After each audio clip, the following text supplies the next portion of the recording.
Mr. Speaker, it is, I think that I've been here long enough now to hear the language of postponement and all the euphemisms that surround that.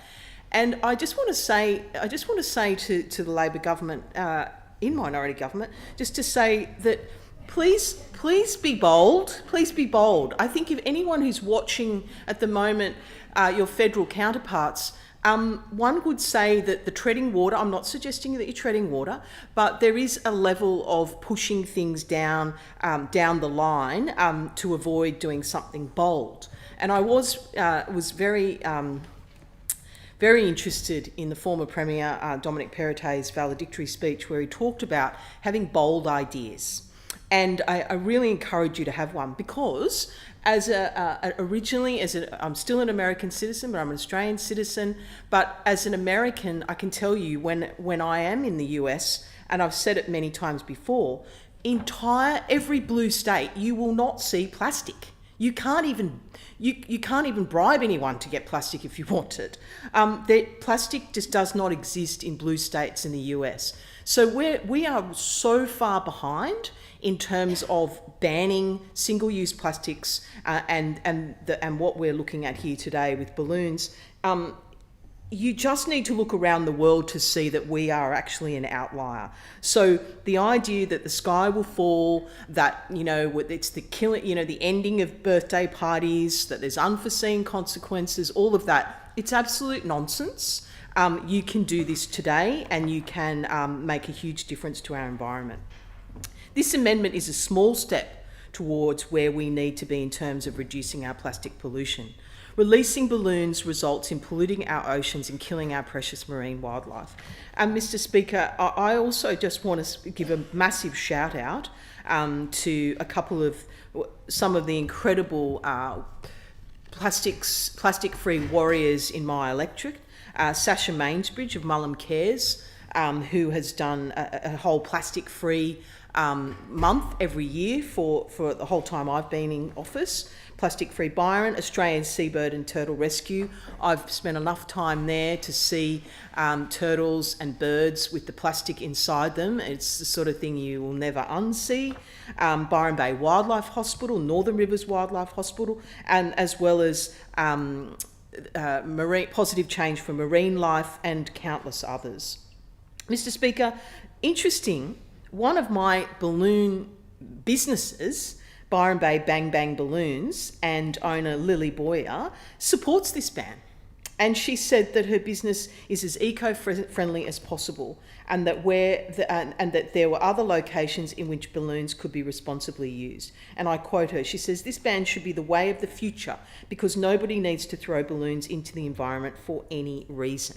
And they also don't support helium balloons being released anywhere. So when I hear that from one of my own businesses, who literally is called Bang Bang Balloons, supporting this ban, then I think we can safely say we're on the right path. This amendment would bring New South Wales in line with other states and territories in Australia, and as I say, many countries and states around the world, in reducing the impact on our natural environment through plastics.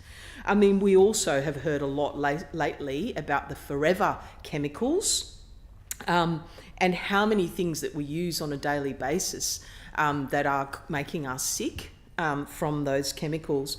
And these plastics, none of us here are doubting for a second that this is killing our marine life, and that it's just, absolutely has to end. So we really don't understand what these supposed unforeseen outcomes are by banning these balloons. And let's just be clear, we're not banning balloons, but what this bill does is it amends the existing offence of releasing lighter-than-air balloons into the air by extending its application to one or more balloons rather than the current restriction of 20 or more. Mr. Speaker, balloons or balloon fragments, according to the CSIRO, were the marine debris most likely to cause mortality, and they killed almost 1 in 5 of the seabirds that ingested them in a Leeds paper.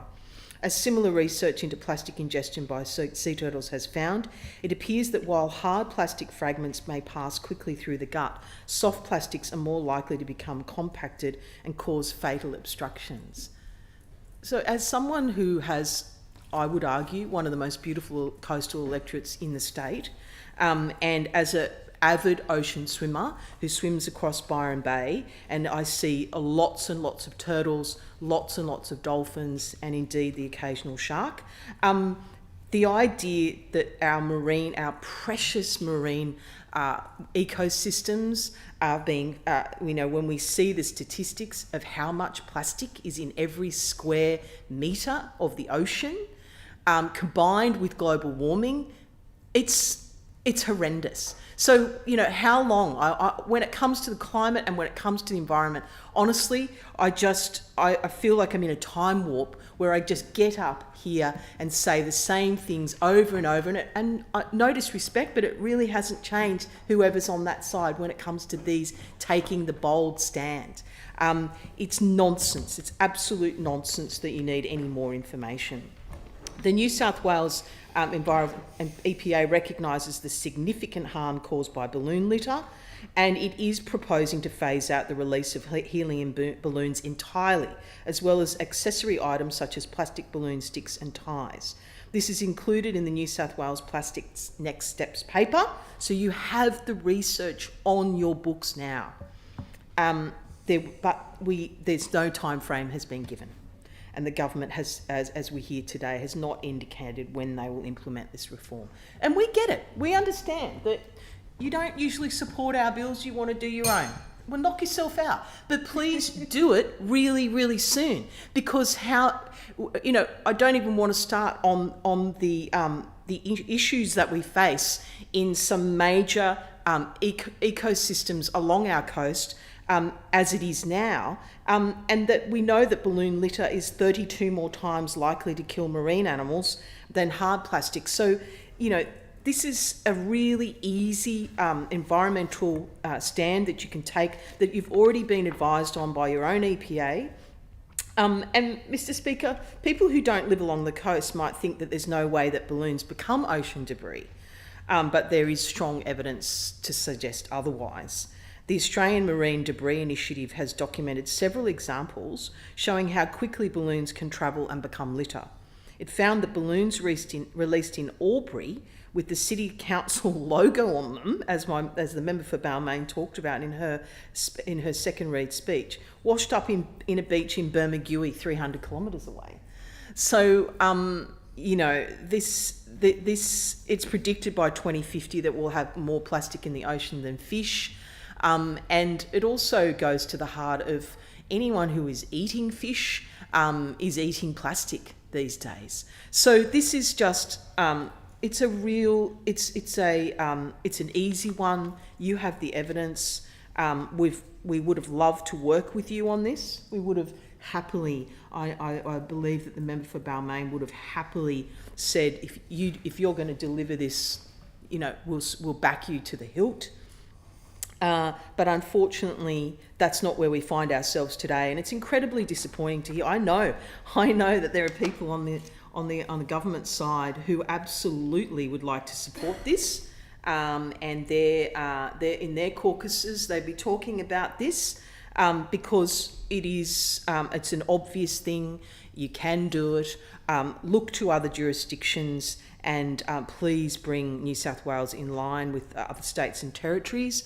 This is just a small part, and as the member for Newtown said, we'll take the piecemeal approach because, for goodness sake, we can't wait for, the enemy of the good, perfection being the enemy of the good. Let's just ban it, let's just get on with it, and save our marine species.